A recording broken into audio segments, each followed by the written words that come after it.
Hello Mirzapur fans, welcome to picture popcorn. आज हम बात करेंगे मिर्जापुर सीजन 3 के धमाकेदार क्लाइमैक्स की, जिसने सभी को चौंका दिया। इसके साथ ही हम पोस्ट क्रेडिट सीन का भी ब्रेक डाउन करेंगे, तो बने रहिए वीडियो के अंत तक as we break down what really happened and what it all means. So without wasting your time, let's dive into the world of Mirzapur. Purvanchal में जो गर्मी का हाल है, एक उंगली ट्रिगर पे रखनी पड़ती है।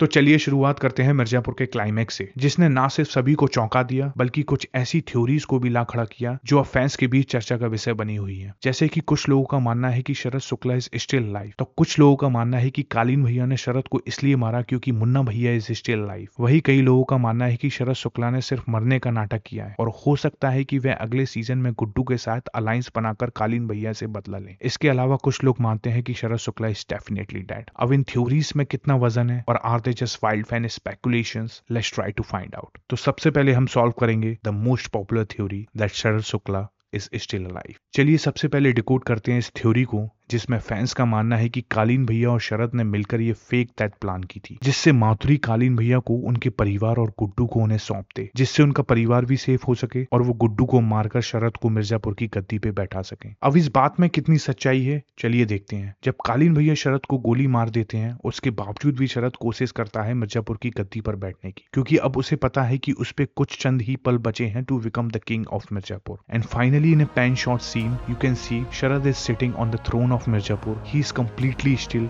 not blinking or breathing, but he is sitting like a king. Makers ने इस शॉट को इतने पावरफुल तरीके से क्राफ्ट किया है जिससे क्लियरली इंडिकेट होता है कि Sharad Shukla is dead, but he has become the king of Mirzapur. चलिए हम इसे और भी डिटेल में जाकर ब्रेक डाउन करते हैं, बट इसके लिए हमें प्रीवियस सीजन्स की ओर चलना होगा। अगर आप सबने नोटिस किया हो कि मेकर्स ने प्रीवियस सीजन 1 और 2 दोनों के फिनाले में किसी न किसी मेन कैरेक्टर की डेथ दिखाई है, जिससे वो व्यूअर्स के बीच एक WTF मोमेंट क्रिएट कर सके एंड ये फैंस के बीच एक डिस्कशन का हॉट टॉपिक बना रहे। इसलिए सेम क्लाइमैक्स उन्होंने सीजन 3 में भी दिखाया है और इस चीज में वो काफी हद तक सफल भी हुए। इसलिए तो आप और मैं इस टॉपिक पे डिस्कशन कर रहे हैं। So I hope this theory is clear now that Sharad Shukla is surely dead and he won't be returning in season 4, so stop dreaming. चलिए अब एक और थ्योरी की ओर चलते हैं, जो कि है that Munna is still alive. अब इस थ्योरी में मैं ज्यादा कुछ नहीं बोलूंगा। Guddu shot him directly to his heart and there is no chance that he will survive, और अगर इन केस ऐसा होता भी तो मेकर्स ने सीजन 3 में कुछ ना कुछ हिंट या उसकी ग्लिम्प्स ही दे देते फैंस में भौकाल मचाने के लिए। अब बाकी theories are not worth it to discuss, so leave it. Now let's move on to the next topic. Why did Kaleen Bhaiya kill Sharad Shukla? What was the reason behind it? अब इसे ब्रेक डाउन करने के लिए हमें एनालाइज करने होंगे कुछ की scenes that led to this shocking ending. Season के पहले ही एपिसोड में मुन्ना के अंतिम संस्कार के बाद माधुरी लोगों से घोषणा करती है कि वे कानून के दायरे में रहकर राज्य को अपराध मुक्त बनाएंगी, और साथ ही अपने पीए से कहती हैं,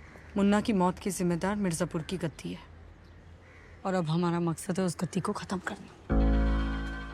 अब आप लोगों ने नोटिस किया था या नहीं, पर मेकर्स ने हमें क्लाइमैक्स का एंड पहले ही एपिसोड में दे दिया था, और आने वाले एपिसोड्स में मेकर ने कैसे शानदार तरीके से एंडिंग को बनाया है, चलिए देखते हैं। दूसरे एपिसोड में शरद शुक्ला दद्या त्यागी से कहते हैं मिर्जापुर की गद्दी के लिए कालीन भैया का साथ में खड़ा होना बहुत जरूरी है, जिससे क्लियरली ये साबित होता है कि शरद ने कालीन भैया को जो फिनाले एपिसोड में ये बात बोली थी कि आपकी जान इसलिए बचाई क्योंकि मैं ये पारिवारिक दुश्मनी का अंत करना चाहता था, जो कि सरासर एक झूठ था। कालीन भैया जो एक काफी बुद्धिमान है, उन्हें ये झूठ है इसका अंदाजा काफी अच्छे से था, इसलिए उन्होंने थोड़ा सा भी संकोच नहीं किया शरद को मारने में। इन एपिसोड 6 माधुरी शरद को कहती है कि पापा का बनाया गया ये स्टैच्यू उनकी याद के लिए कम बल्कि सत्ता बचाने का तरीका ज्यादा है। इसके जवाब में शरद कहते हैं कि लाइफ में कभी इमोशनल या प्रैक्टिकल होने में चॉइस लेना पड़ गया तो डिसाइड करने में 2 मिनट नहीं लगाओगी तुम। अब इमोशनल और प्रैक्टिकल वाली ये बात मेकर्स ने कितनी शानदार तरीके से क्लाइमैक्स को बुनने के लिए यूज की है, ये हम आगे देखेंगे। इन फाइनल एपिसोड जब माधुरी को पता लगता है कि शरद उनके पिता की हत्या के पीछे थे, तो उन्हें काफी बड़ा झटका लगता है। इसके बावजूद वो शरद को अपने पिता की हत्या स्वीकार करने का एक मौका देती है, ये कहकर कि वो उन्हें अपने पास्ट के बारे में सब कुछ बता सकते हैं और इससे उनके रिलेशन में कुछ भी बदलाव नहीं आएगा। पर शरद ये सीक्रेट डिस्क्लोज नहीं करते, बल्कि ये खुलासा करते हैं कि कालीन भैया अभी जीवित हैं और उनके पास हैं, जिससे माधुरी को फिर से झटका लगता है and she lose trust and emotional connect with him.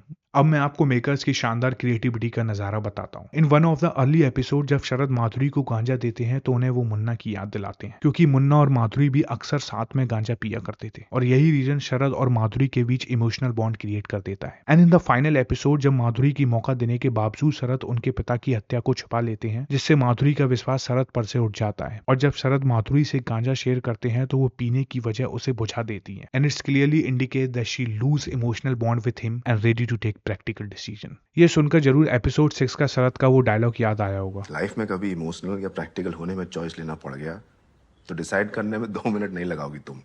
और माधुरी ने ऐसा ही किया। She took practical decision over emotional bond and order कालीन भैया टू किल शरद। अब कई लोगों का ये भी मानना है कि जब माधुरी कालीन भैया से मिलती है तो उन्हें सिर्फ ये कहते दिखाया गया है कि अगर आपको आपकी फैमिली और गुड्डू चाहिए तो आपको वही करना होगा जो हम आपसे कहेंगे। इससे कहीं भी साबित नहीं होता कि माधुरी ने शरद को मारने के लिए शर्त कालीन भैया से रखी थी। लेकिन फिनाले एपिसोड्स के लास्ट सीन में जब माधुरी कालीन भैया को बीना और बच्चे सौंप देती है और फिर गुड्डू को भी सौंप देती है, हालांकि गुड्डू पहले से फरार हो चुका होता है, इससे हमें यह पुष्टि भी मिल जाती है कि माधुरी ने ही कालीन भैया को शरद को मारने के लिए कहा था। सो आई होप ये सारी थ्योरीज यहाँ सॉल्व हो गई होंगी और अगर आपकी अपनी कोई थ्योरी है तो आप कमेंट सेक्शन में बता सकते हैं। I would love to hear it. तो चलिए चलते हैं नेक्स्ट टॉपिक यानी पोस्ट क्रेडिट सीन की तरफ। वैसे तो पोस्ट क्रेडिट सीन में कुछ ऐसा बात करने लायक है नहीं। इट्स क्लियरली विजिबल की बीना मकबूल की मदद चाहती है to become queen of Mirzapur. अब बात करने जो लायक है वो है राधिया, जिसका प्रेजेंस और एटीट्यूड दोनों गोलू की तरह दिख रहा है और हो सकता है कि वो नेक्स्ट सीजन में बीना की पावरफुल अलाई बनते हुए दिखाई दे।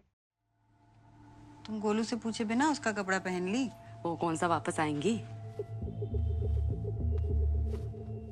So this is it. Thank you for watching. If you enjoyed this video, please give it a thumbs up and like and subscribe to our channel for more content like this. We would love to hear your thoughts, so feel free to leave your feedback in the comment below. See you next time.